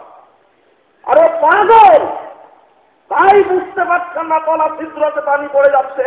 আপনি সালাত করছেন, সিয়াম পালন করছেন, হজ করছেন, যাকাত দিচ্ছেন, আকীদা নাই, ওই তলা ছিদ্র পড়ে যাচ্ছে, পড়ে যাচ্ছে। মানুষ কত বেহায়া হলে এমনটা হয়, মানুষ কত বেহায়া হলে এমনটা হয়। 50 বছর যাবৎ সালাত আদায় করছে, ও 50 বছর যাবৎ সিগারেটে টানছে। ঠিক আছে? লজ্জা আছে বলেন তো দেখি? না না, এই শরম লজ্জা কিচ্ছু নাই। ঈমান তো দূরের কথা। আল হায়াউ মিনাল ঈমান ওয়াল ঈমানু ফিল জান্নাহ। লজ্জাটাই ঈমান, লজ্জাটাই ঈমান, ঈমানটাই জান্নাত। লজ্জাটাই ঈমান, ঈমানটাই জান্নাত। আল্লাহ তুমি বলছেন লজ্জাটাই ঈমান, ইমানটাই জান্নাত। আপনার ইমানই নাই, আপনার লজ্জাই নাই, আপনার লজ্জায় নাই, ইমান কোথায় দিয়ে থাকবে? আল্লাহ বলছেন আল ঈমান ওয়াল হায়াউ ফরমা, ঈমান এবং হায়া, লজ্জা এবং ঈমান দুইটা এইরকম সিংহের মতো। গরু সিং দেখেন এরকম এক জায়গায় আছে। এটা রুফিয়া আহাদুহুমা রুফিয়াল আখার, একটা যদি তুলে নেওয়া হয় আর একটাও তুলে নেওয়া হয়। আপনাকে তো আমি হাদিস বলে বুঝাতে পারছি না। ঈমান কিভাবে থাকলো আপনার মধ্যে? নাটোর শহরে একজন লোক 30টা মসজিদ তৈরি করেছে। কয়টা? 30টা। এ লোকটা তাহাজ্জুদ পড়ে নিয়মিত, রোজাও রাখে, কিন্তু লোকটা হিন্দু। এ জান্নাতে যাবে না? এত বড় সাহস কে দিল আপনাকে? কখনোই না। মানে তার ঈমান নাই। যে যা আমল করবে সে কিয়ামতের মাঠে পাবে। পড়েননি আয়াত এটা জিলজালের মধ্যে? মসজিদ তৈরি 30টা। আল্লাহর নবী বলছেন মান বানা লিল্লাহি মাসজিদান কামাসহাবে ফাতাতিন আও আসগারা বানাল্লাহু লাহু বাইতান ফিল জান্নাহ। আল্লাহর নবী বলছেন কেউ যদি দেওয়ালের উপরে একটা পোকা ছোট ছোট করে মাটি দিয়ে আঁকিয়ে আঁকিয়ে বাসা করে না, আল্লাহ নবী বলছেন এতটুকু উঁচু করার জন্য কেউ মসজিদে দান করে। 738 নম্বর হাদিস ইবনে মাজাহ। এতটুকু উঁচু করার জন্য কেউ যদি দান করে মসজিদের জন্য, এতটুকু এক ফুট বালিও হবে না, এতটুকু বালি হবে হয়তো না, এতটুকু। আল্লাহ রাসূল আরো আসগারু, এর চেয়ে কমও যদি দান করে, এর চেয়ে কমও যদি দান করে, তার জন্য আল্লাহ জান্নাতে একটি ঘর তৈরি করেছে। সুবহানাল্লাহ। ও 30টা মসজিদ তৈরি করেছে, ওর আকীদাই নাই, ঈমান নাই, ঈমান নাই। তো হিন্দু তাই পানির মতো সুদাই বুঝলেন, তাই না? কিন্তু আপনার ক্ষেত্রে তোলা সিদ্রা পাকা মুনাফিক। আমি তো বলি অধিকাংশই মুসলমান ফেরাউন নমরুদের চেয়েও পাকা মুনাফিক, কাঁচা মুনাফিক। কারণ ও মাদারও চেষ্টা করে, মসজিদের চেষ্টা করে। ফেরাউন এতই বদের বদ, জীবনে আল্লাহকে স্বীকার করে। নমরুদ এতই বদের বদ, জুতার বাড়ি খেয়ে মরেছে, কিন্তু আল্লাহকে সহ্য করে। দেখবেন ফেরাউন যখন মরছে তখন বলছে আমানতু বিরব্বিল মুসা ওয়া হারুন। কত হারামজাদা চিন্তা করেন, কত বড় বদমাশ। সরাসরি বলছে না আল্লাহর প্রতি ঈমান আনলাম, খেলায় পড়েছে বলেই না আল্লাহর প্রতি ঈমান বলছে মুসা এবং হারুনের রবের উপরে ঈমান আনলাম। কত বদ, মরছে তাও বলছে। আবু জাহালকে চিনে? আবু জাহাল এই বদ মরছে যখন, সহিহ বুখারী হাদিস 448টা খুলবেন পাবেন, দেখবেন মরে যাচ্ছে। তো মরে যাওয়ার সময় ছোট ছোট করে বলছে, আর ইবনে মাসউদ শুনতে কথাটা, মরছি মরছি এটাতে দুঃখ নাই, কিন্তু আমাকে রাখালের ছেড়ে পিটায় মারলো, এটা এগুলো কথা। কত বদ চিন্তা করতে, কত বদ। আরে এরা তো একমুখী ছিল, আল্লাহকে চেষ্টা করেনি, কিন্তু মুসলমানের বাচ্চা কালেমা শাহাদাত পড়ে, লা ইলাহা ইল্লাল্লাহ পড়ে, এর অন্তরটা কত খারাপ। ও আল্লাহকেও চেষ্টা করে, কবরকেও চেষ্টা করে, মাজারেও দান করে, মসজিদে দান করে। নগদ মুনাফিক না, টানটা মুনাফিক। ও মাজারে দান করা বুঝলে, কিন্তু সিল মারা, এই যে বুড়ো আঙুলের সিল মারেন, এবার কি বলা যাচ্ছে না, তাই আমি এতটুকু বোঝাচ্ছি। বুঝা গেছে বুঝেছেন? 14ই ফেব্রুয়ারি বেশ্যা দিবসে ওই ছেলেটা যে ফুল দিয়েছে, ভালোবাসা দিবস না? ও যুবক যুবতী, নারী পুরুষ, 14ই ফেব্রুয়ারিটা বেশ্যা দিবস। এটা কোনো ভালোবাসা দিবস হতে পারে, এটা লুচ্চা দিবস, এটা লুচ্চিদের দিবস। এটা পয়লা ফাল্গুন লুচ্চা লুচ্চির দিবস। এটা এটা এটা কখনো মানুষের দিবস না। এক শ্রেণীর কুলাঙ্গা, এক শ্রেণীর বদমাশ, এই বাংলাদেশের স্বাধীনতা শত্রু, যারা বাংলাদেশের মুসলিম রাষ্ট্রটাকে জেলার রাজ্যে পরিণত করতে চায়, এই সমস্ত কুলাঙ্গার মূর্খু জ্ঞানপাপী বুদ্ধিজীবী এই দিবস আবিষ্কার করে বাংলাদেশটাকে জেলার স্বর্গরাজ্য বানাতে যাচ্ছে তারা। এই বিষয়ে কথাও বলতে লজ্জা লাগে, কথাও বলতে লজ্জা লাগে। এক শ্রেণীর আলেম লম্বা দাড়ি নিয়ে মাথায় টুপি দিয়ে আলখেল্লা গায়ে দিয়ে আন্দোলন সৃষ্টি করলো, কৃষ্টি বন্ধ করো। এরাই হলো মূলত ইফতার জালসার পাকা দালাল। ইফতার জালসার দালাল হওয়ার কারণে কেন তোমার গায়ে যদি আগুন জ্বলে পৃথিবীর কারণে ভালো কথা, সাথে সাথে তুমি ইফতার জালসা বন্ধের আবেদন করলে না কেন? কেন তুমি পহেলা বৈশাখের নষ্ট অনুষ্ঠান বন্ধের আবেদন করলে না? কেন তুমি জি বাংলা বন্ধের আবেদন করলে না? তাহলে কি তোমার এজেন্ট সেগুলো? এই বিষয়ে কথা বলা খুব মুশকিল। আমি এক জায়গায় বলছিলাম, যে একজন চট করে এসে বলছেন রাজনৈতিক বক্তব্য দিচ্ছেন কেন? আচ্ছা, এটা কি রাজনৈতিক বক্তব্য না? হ্যাঁ, যদি ন্যাংটা করার বক্তব্য দিই তাহলে খুব ভালো। সিনেমায় যাও, তোমার কে ডাকছে এই জায়গায়? কে ডাকছে এই জায়গায় তোমাকে? কথা যেটা বলছিলাম, লজ্জা ঈমান একটা পৃথক জিনিস। এক জিনিস যদি একটা উঠানো হয় তাহলে আর একটা কি হয়ে যায়? উঠে যায়। একটা উঠালে আর একটা উঠে যায়। এখানে ভাগ করতে চাচ্ছিলাম আপনার। হিন্দুর ক্ষেত্রে আপনি সমান বুঝলেন, কিন্তু আপনার ক্ষেত্রে আপনি বুঝবেন না কেন? যেই দিন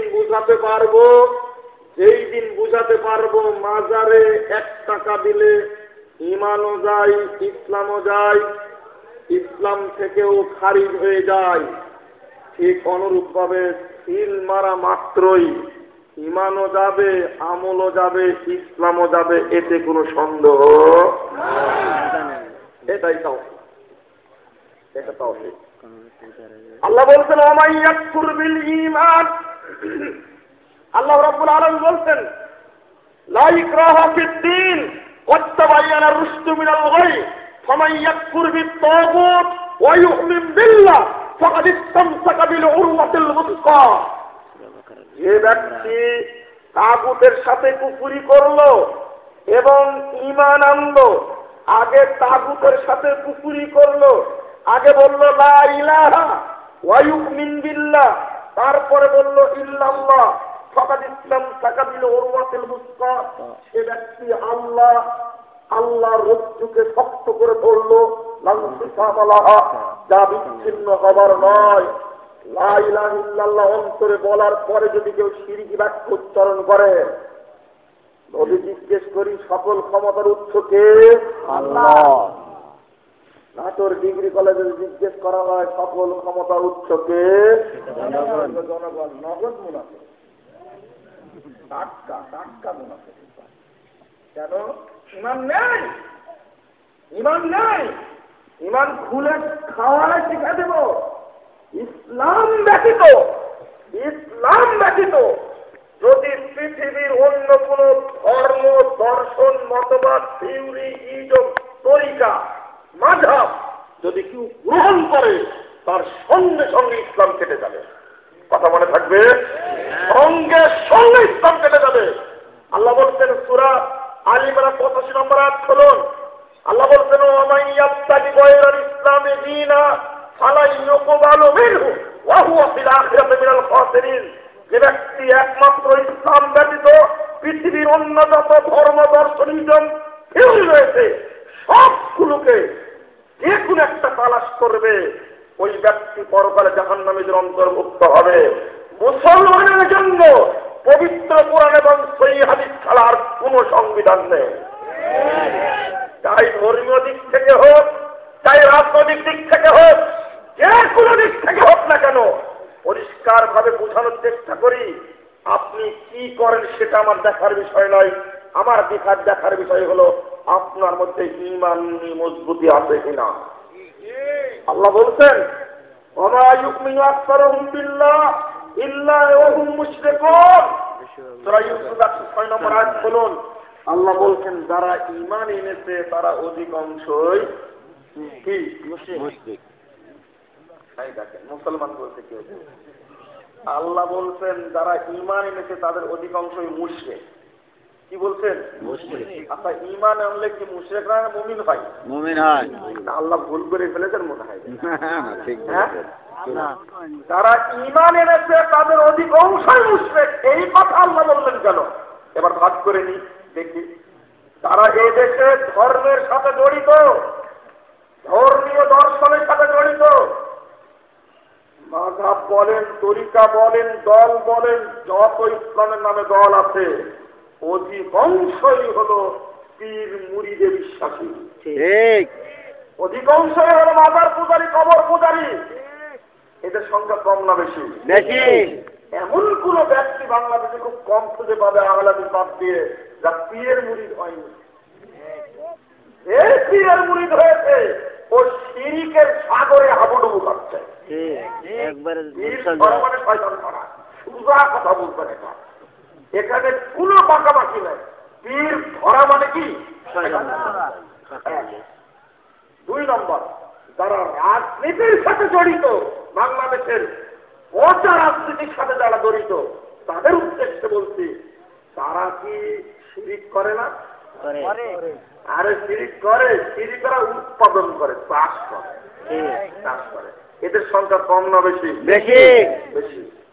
আমি কথা বলি একটু স্পষ্ট করে দেওয়ার চেষ্টা করি, দেখি আপনাকে বুঝাতে পারি কিনা। 3টা জিনিস বুঝাবো এখানে। ইসলাম তো বললাম, ইসলামের সাথে কোন ধর্মের আপোষ আছে না, কোন দর্শনের আপোষ আছে না। আপনি একজন শিক্ষিত মানুষ, আপনি একজন বুদ্ধিমান মানুষ, আপনি কিভাবে বললেন সকল ক্ষমতার উৎস জনগণ, জনগণই সকল ক্ষমতার উৎস? এই কথা বললেন কি করে? একটি সাবেক রাজনীতিবিদ মারা গেছেন, বই লিখেছেন ইসলাম ও গণতন্ত্র। এই বইয়ের মধ্যে একজন বৌদ্ধ রাজনীতিবিদ, একটি ইসলাম দলের সাবেক নেতা রহিমাহুল্লাহ, তিনি এই বইয়ের সামনে লিখতে যায় জনগণই সকল ক্ষমতার উৎস। এই কথাটা ঘোষা মাজা করে করে করে জায়েজ করতে চেয়েছেন। আল্লাহ বলেছেন 165 নম্বর আয়াত, যাবতীয় ক্ষমতার উৎস কে? আল্লাহ। আল্লাহ আল্লাহ বলছেন। এটা দিলেন কাকে? জনগণকে। কাকে দিলেন? জনগণকে। এটা শিরকে আকবার, এটা শিরকে আকবার, বড় শিরকের অন্তর্ভুক্ত। জেনা করেও মাপ পাওয়া যেতে পারে কিয়ামতের মাঠে, চুরি করে মাপ পাওয়া যেতে পারে, মদ খেয়েও মাপ পাওয়া যেতে পারে, সুদ খাওয়ার পরে মাপ পাওয়া যেতে পারে, মানুষ হত্যা করে মাপ পাওয়া যেতে পারে। কিন্তু শিরকে আকবার করে তওবার আগে যদি মারা যায়, একে জাহান্নাম থেকে বের করার কোনো অপশন বাকি। সুযোগ পেলে বলবো, তবে তার আগে বলে দিই, আপনারা শিক্ষিত মানুষ দেখে আমার সাথে একমত হতে পারেন নাকি দেখে আমি একটু বলি।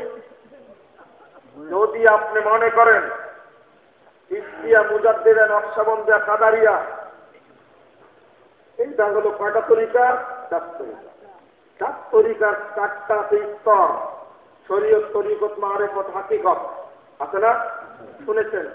আর একটা বাংলাদেশে আছে এক শ্রেণীর মানুষ বেরলভী, আর এক শ্রেণীর মানুষ কি দেওবন্দি। কেউ বলে ফুলতলি, কেউ বলে কুতুববাগি, কেউ বলে দেওয়ানবাগি, কেউ বলে সলগুনাই, কেউ বলে আটরসি, কেউ বলে ফুরফুরা, কেউ বলে মাছ ভান্ডারি, বলে না?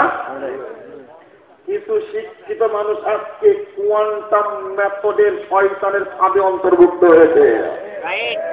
আপনাকে শিক্ষিত লোক বলেছে কে? কোয়ান্টাম মেথড হল সুফিবাদের নতুন সংস্করণ, যা মহাজাত বুখারী নামে এক লোক বাংলাদেশে চালাচ্ছে। কোন মুসলমানের বাচ্চা কোয়ান্টাম মেথড ছাড়া জড়িত হতে পারে না। কেন কোয়ান্টাম মেথড আপনি ভর্তি হলে? আবার কেউ আছে লালন গীতি না শুনলে নাকি ঘুম আসে না, আছে না? ও, এই সাইজ করার কারণে আমার দোষ? বাউল সঙ্গীত। আমি এখানে আর একটা কথা বলতে চাচ্ছিলাম, আপনি একটু বুঝুন, বুঝার জন্য চেষ্টা করছি। আলাদিসের জন্য সবচেয়ে দুর্দিন আজকে, আলাদিসের জন্য সবচেয়ে দুর্দিন আজকে, সেটা হলো আলাদিস ঘরে জন্মগ্রহণ করার পরেও, আলাদিস আকীদার হওয়ার পরেও টঙ্গীর মাঠের জন্য পুটলা নিয়ে বেরিয়ে যাচ্ছে। এইটা বড় মুসিবত একটা। আপনারা আজকে তাকলিদের গোড়ায় ঢুকে গেছেন। কেউ যদি বলে কোনো কথা যাচাই বাছাই না করে মানার চেষ্টা করছেন, এক শ্রেণীর মানুষ প্রচার করছে আহলে হাদিস বিদ্বান, আতিউল্লাহ ওয়া আতিউর রাসূল ওয়া উলিল আমরি মিনকুম, আল্লাহর আনুগত্য করো, রাসূলের আনুগত্য করো, আর আমিরের আনুগত্য করো। আল্লাহ আমিরের আনুগত্য করতে বলেছেন, আলেমদের আনুগত্য করতে বলেন। অথচ ওয়া উলিল আমরি মিনকুমের অর্থই হলো উলামা। আলেমদের আনুগত্য করবে না কেন? আলেমরা কি কামড়ায়? গায়ে আগুন ধরা দেয়? এদিক খায়।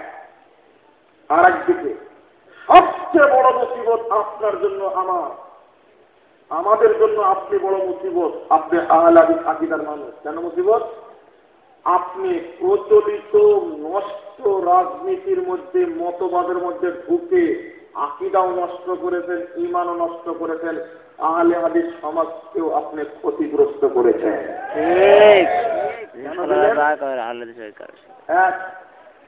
আমি যত ধর্মীয় দল আছে আমি বলে দিয়েছি, একটাও চলবে না, সব বাতিল। দুই, যদি বলি আমি প্রথম ন্যাশনালিজমের কথা, ন্যাশনালিজমের বাংলা হলো জাতীয়তাবাদ। একটু শুনবেন তো মনোযোগ দিয়ে, আমি আপনাকে বোঝাতে পারি কিনা। আমি এই বক্তব্য দিচ্ছিলাম ঢাকার বংশালে সুরিটোলায় বক্তব্য বেরিয়ে আসছি।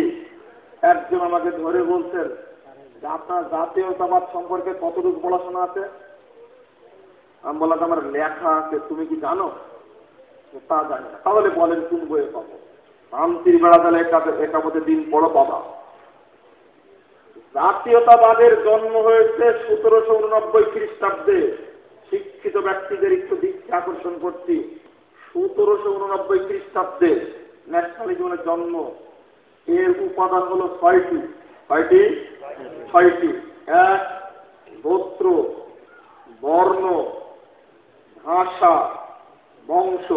কটা হলো? একটা।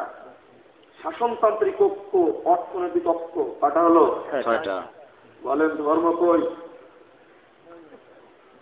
ধর্ম কই? আপনার কাছে প্রশ্ন রেখে গেলাম, যদি কোনো ব্যক্তি ইসলাম বাদ দিয়ে এই জাতীয়তাবাদী দর্শনে বিশ্বাসী হয়, এর ভিতরে ঈমান থাকবে না। আমি একটা হাদিস অনুবাদ করে বুঝাবো আপনাকে। আমি প্রমাণ করতে চেয়েছি আপনার মধ্যে ঈমান নেই। ঈমান থাকলে, ঈমান পাওয়ার পরের আলোচনা ওইটা। দুই, চলুন সেকুলারিজম যাকে বলা হয়, ধর্ম নিরপেক্ষ মতবাদ। শিক্ষিত মানুষ শুনে রাখুন, এটা এনসাইক্লোপিডিয়া ব্রিটানিকা এই গ্রন্থের 9 নম্বর খণ্ডের 19 পৃষ্ঠা খুলুন। এটা আমার কথা নয়। এই ধর্ম নিরপেক্ষতাবাদ সম্পর্কে তারাই বলছেন। Secularism is a movement in society rejected away from ordinance to the ordinance. In the medieval period, there was some tendency for religious persons to discuss human affairs and to meditate on God. আপনারা ইংরেজিটা শুনলেই বুঝতে পারলেন না জানি না, আমি অনুবাদ করে বলে দিই।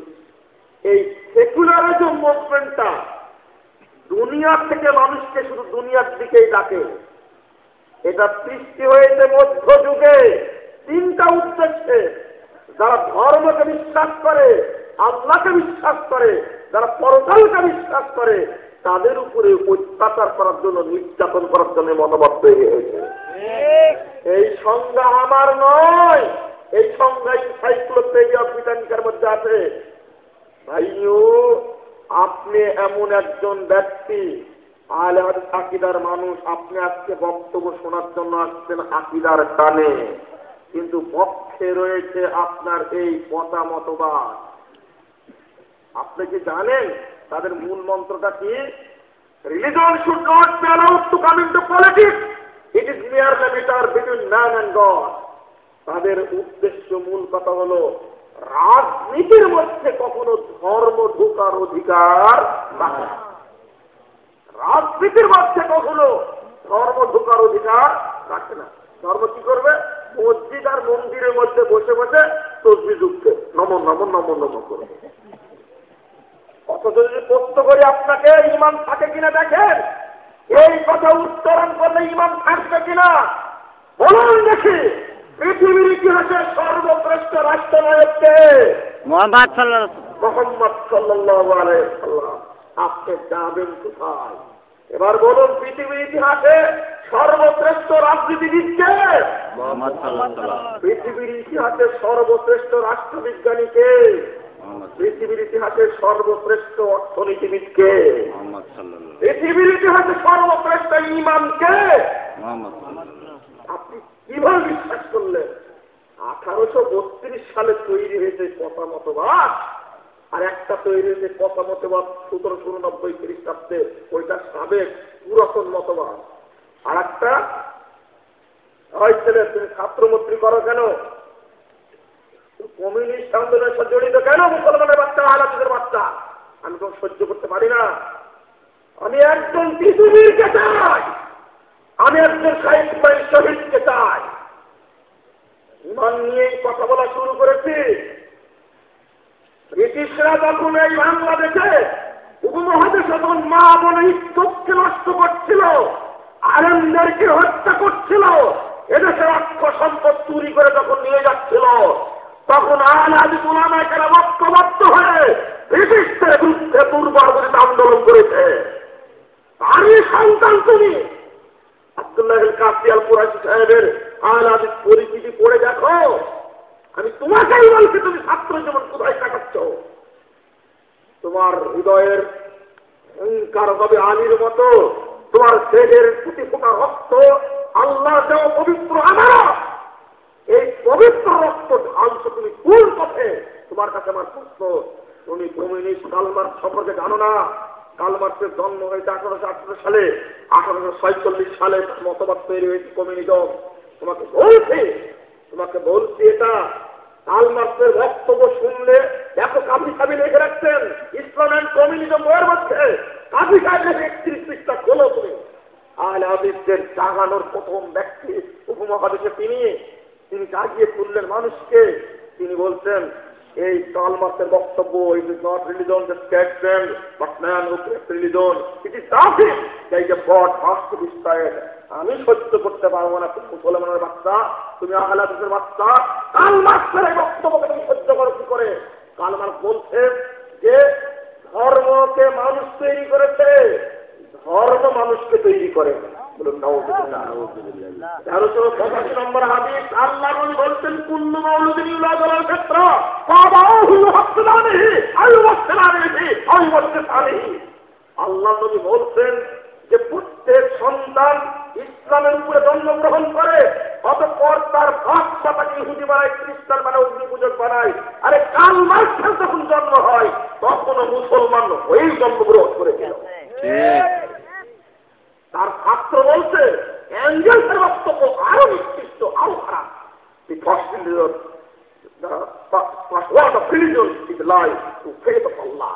আল্লাহর প্রতি বিশ্বাস করা ধর্মের প্রথম বাক্যটি মিথ্যা কথা। শিক্ষিত ব্যক্তি নাকি কেউ নাই।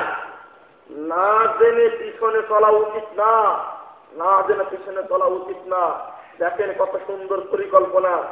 প্রথম ন্যাশনালিজম এসে ধর্মকে বাদ দিতে, তারপরে কমিউনিজম সেকুলারিজম এসে ধর্মের নিন্দা করেছে। এরপরে কালমার্ক্স এসে বলছে তার হৃদয়ে আল্লাহর বিশ্বাস আছে, হৃদয় ছিঁড়ে তার বিশ্বাসকে বের করে নাও। এবার আসছে ডেমোক্রেসি, যাকে বাংলা ভাষায় বলছে গণতন্ত্র। সংজ্ঞা বুঝেন না আপনারা?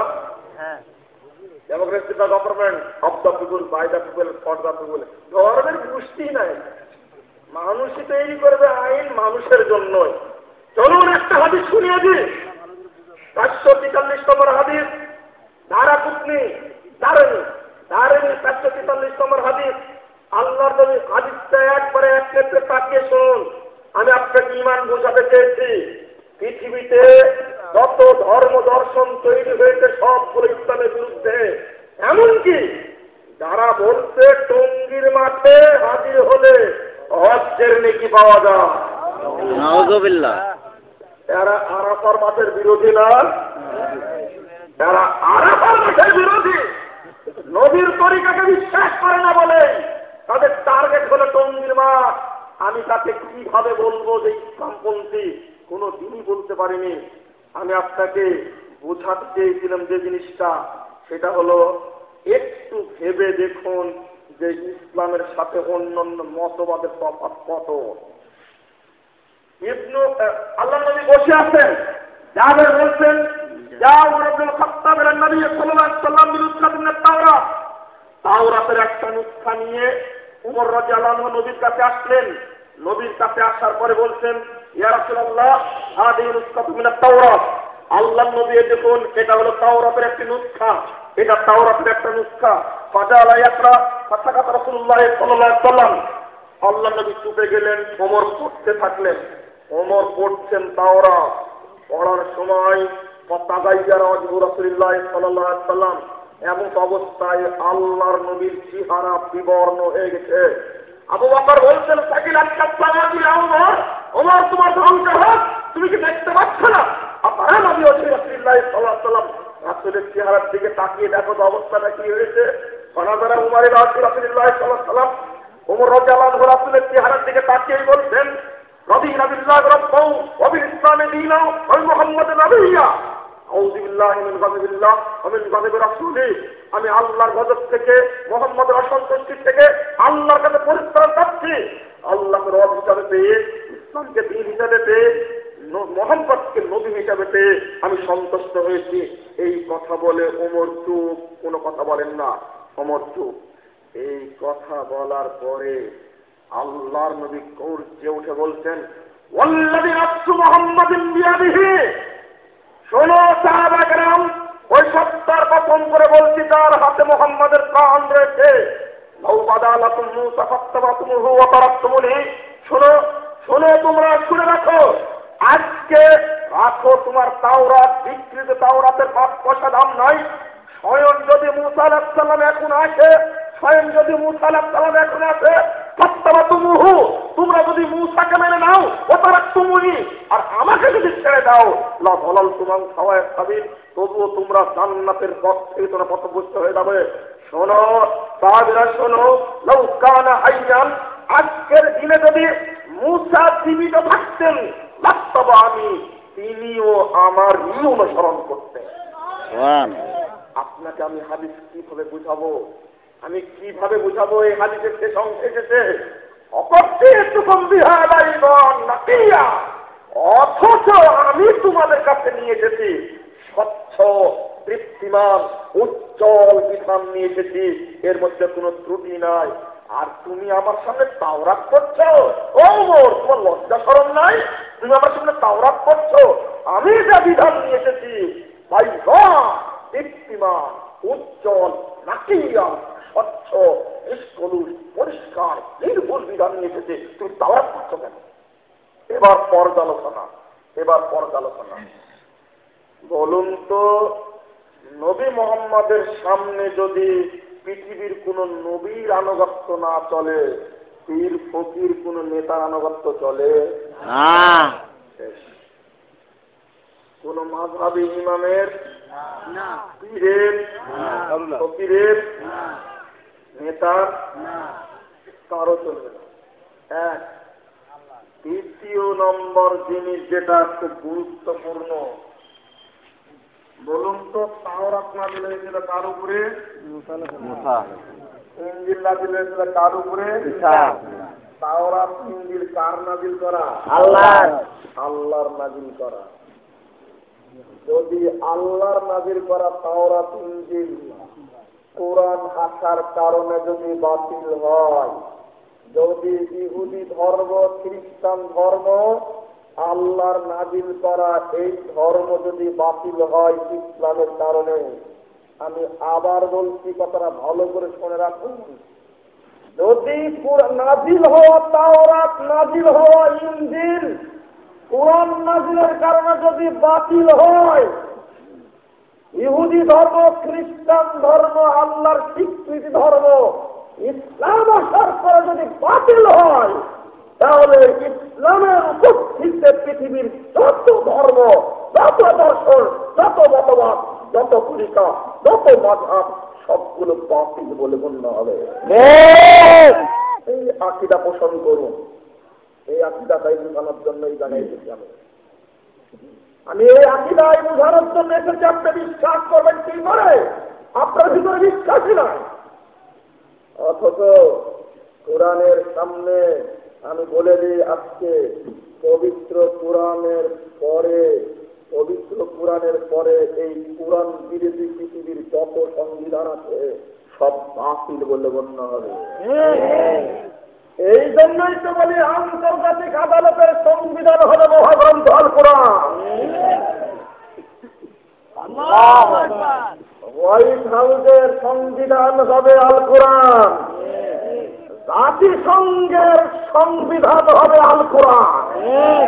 1945 সালে বাদশাহ ফাইসাল দেখিয়ে দিয়েছে সব সংবিধান চেয়েছিলেন মহাসচিব সাহেব। একজন ব্যক্তি নাম ফাইসাল, তিনি জমা দিলেন, সাদা কাপড়ে মুড়িয়ে সংবিধান জমা দিলেন জাতিসংঘের সদর দপ্তরে। মহাসচিব খুলে দেখলেন মহাগ্রন্থ আল কোরআন। সৌদি আরবের বাদশাহ ফাইসাল তাকে জিজ্ঞেস করছেন, আমি তো আপনাদের সংবিধান চেয়েছি, এটা তো মহাগ্রন্থ আল কোরআন, আমি তো এটা চাইনি। বাদশাহ ফাইসাল অহংকার ছেড়ে বলেছিলেন, হে মহাসচিব, শুনে রাখুন, সৌদি আরবের সংবিধান সেটাই যা পৃথিবীর সমস্ত সংবিধানকে বাতিল করে দিয়ে আল্লাহর পক্ষ থেকে নাজিল হয়েছে শ্রেষ্ঠ গ্রন্থ আল কোরআনই হল সৌদি আরবের সংবিধান। আরে কিছু লোক তো লাগে, সাহসী লোক ছাড়া তো হয় না। আপনি এই হাদিস বিশ্বাস করলেন কিনা সেটা বলেন আমার। যদি বিশ্বাস করে থাকে, মুনাফিকি করবেন না আর কোনদিন। এক করতে হবে, সব দলাদলি সবগুলোকে বায়ান তালাক দিয়ে উঠতে হবে আজকে এখান থেকে। আবার ঠিক বলে ইনশাআল্লাহ, আল্লাহ তুমি কবুল করো, আল্লাহ তুমি কবুল করো। হাত তুলতে চাচ্ছে না অনেকে, হাত তুলুন। করবেন কোনদিন মুনাফিক করবেন? আল্লাহ তুমি হাত তুলে দেখো, কোন তাগুতকে মেনে নিতে চাই না, একমাত্র তোমার বিধানকে মেনে নিতে চাই। আল্লাহ কবুল করো,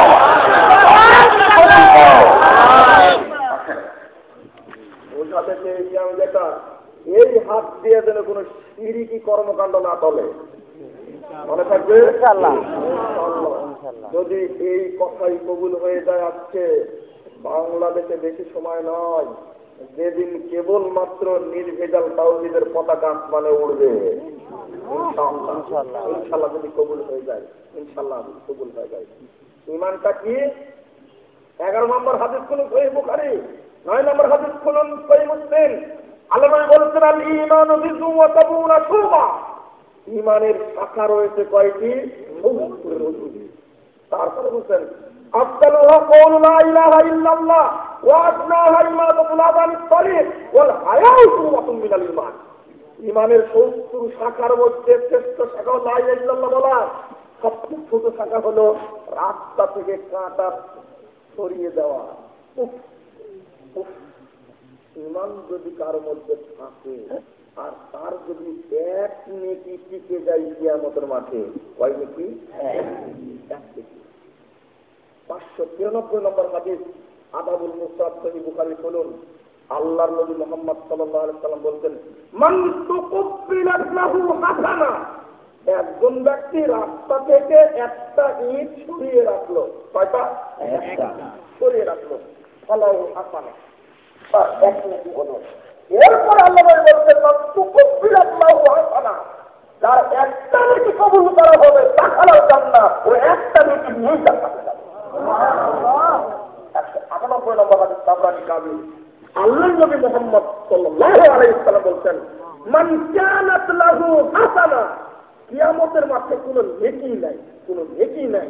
ওই যে রাস্তা থেকে একটা কষ্টদায়ক জিনিস সরিয়ে রাখছিল, রাস্তা থেকে কষ্টদায়ক জিনিস সরিয়ে রাখছিল, আল্লাহর নবী বলছেন ওই একটা নেকি আছে, এটা ঠিক জান্নাতে প্রবেশ করবে।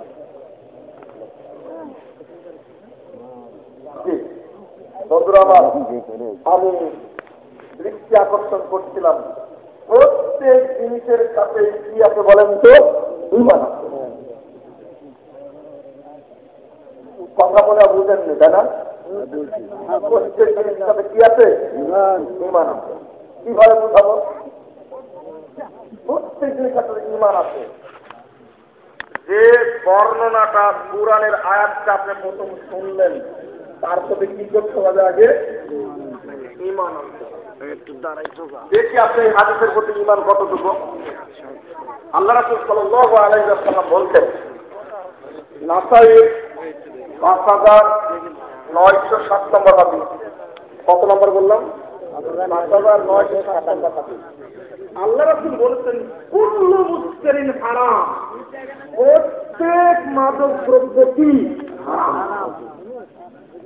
তারপরে আল্লাহ বলছেন, ইন্নাল্লাহ আযজা ওয়া জাল্লা আহিদা, আল্লাহ রাব্বুল আলামিন অঙ্গীকার করেছেন, আল্লাহ ওয়াদা করেছেন, আল্লাহ প্রতিজ্ঞা করেছেন, যে ব্যক্তি নিশাজাতীয় দ্রব্য পান করবে, যারা মদ, গাঁজা, সোয়ানি, সেন্সিডিল, বিড়ি, তামাক, জর্দা, গুল, আলাপাতা, সিগারেট খায়, আল্লাহ তাদের জন্য ওয়াদা করেছেন, একটা অঙ্গীকার করেছেন। আল্লাহ তাদের জন্য ওয়াদা করেছেন কি করবেন?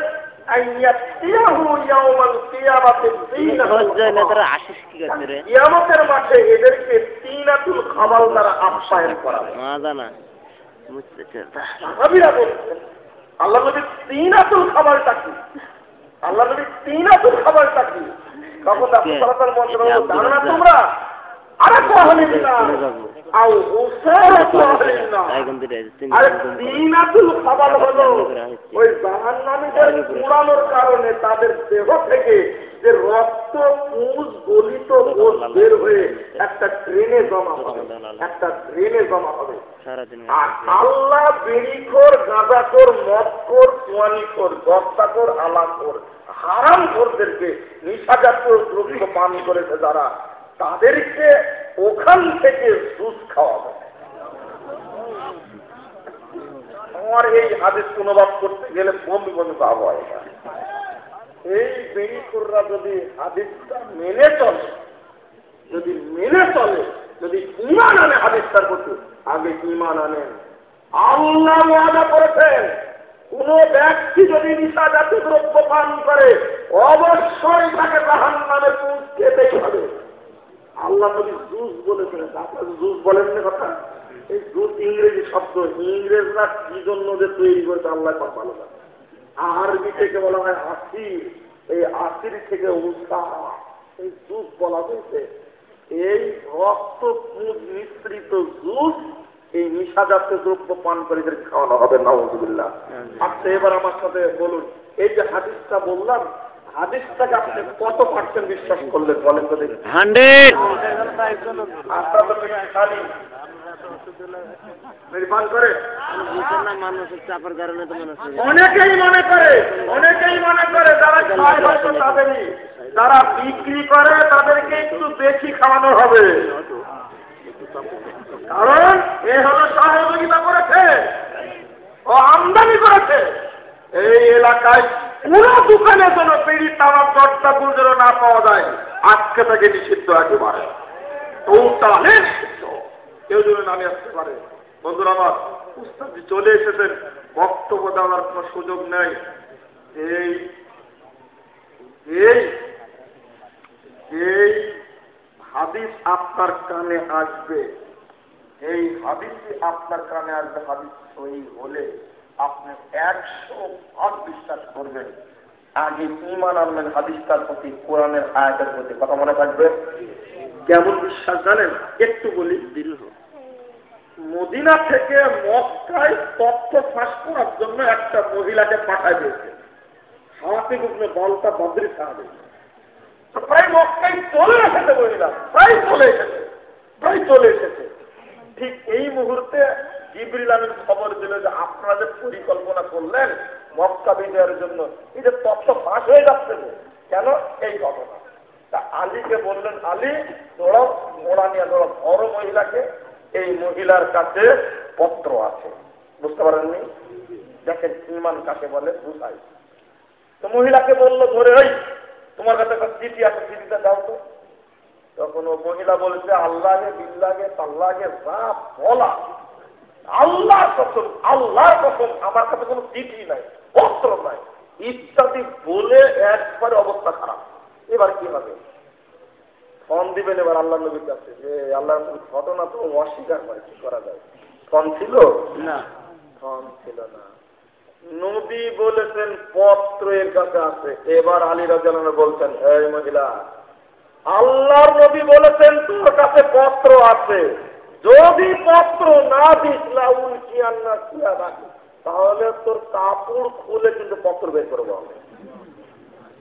পত্র দে আগে, পত্র দে। নবী বলেছেন আছে পত্র, ফল লাগে না। এইটার নাম হলো ঈমান। রাসূলের কথাকে কেমনে বিশ্বাস করেছে? রাসূলের কথা কেমনে বিশ্বাস করবে? এই মহিলা, আমার নবী পাঠিয়েছে, তোর কাছে পত্র আছে, আর বলিস কি? পত্র দেন, আপনাদের কাপড় করে চেক করবে। মহিলা চুলের ছুটির মধ্যে থেকে পত্র বের করে দিয়ে দিতে পারতে হলো। আপনার মধ্যে ওই ঈমান আছে না? এখনই রেডি হবেন না। তুমি মরলে জান্নাতে যাবে, মরতে রেডি দাও তো দেখি। মরলে জান্নাতে যাবে, বলো তো। আপনার হবেন না নেই। 5 মিনিট সময় দিলে এই হাদিসটা আমি বললাম, মরলে জান্নাতে যাবে। এই কথা বলার পরে 5 মিনিট সময় দিলে যে আসমান জমিন ঘুরে যাবে, কেবলে মরে যাবো, আরো 23 বছর মাঠে থাকার পারবো। জান্নাতের কথা বলছি।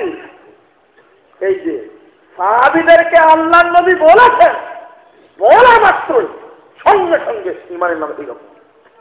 আমি 1415 শেষ হাদিস, 1415 নম্বর হাদিস সহিহ বুখারী, নবী মুহাম্মদ সাল্লাল্লাহু আলাইহি ওয়াসাল্লামের আয়াত নাযিল হলো আয়াতুস সাদাকা।